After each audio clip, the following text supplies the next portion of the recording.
Guys ఈరోజైతే మా ఇంట్లో దేవుడి కోసం చేసిన నైవేద్యాలు ఉన్నాయన్నమాట. అసలు ఏమేం చేశారో చూసేద్దాం.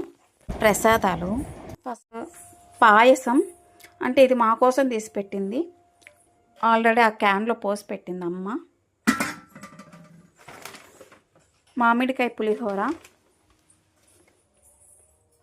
అల్లసందుల గుగ్గుళ్ళు, ఇందులో పాయసం ఉంది కదా, ఇగోండి మసాలా వడలు, అలాగే ఇదిగోండి స్వీట్స్, దేవుడి కోసం పూలమాలలు. ఇక పూజారి గారు వచ్చారన్నాక మా ఫ్యామిలీ మొత్తం కలిసి దేవుడికి ప్రసాదాలు ఇవ్వడానికి అయితే స్టేజ్ దగ్గరికి వెళ్తున్నాము. మనం చేసిన వంటలన్నీ దేవుడికి ముందు పెట్టేసి పూజారి గారు పూజ చేస్తారు. పూజ చేసి అందరి పేర్ల మీద అర్చన చేసి, అలాగే సేమ్ మాలాగే తయారు చేసుకొని ఇంకొంతమంది కూడా వస్తారు. వాళ్ళకి మనకి అందరికి కలిపి ఒకేసారి పూజ చేసేస్తారు.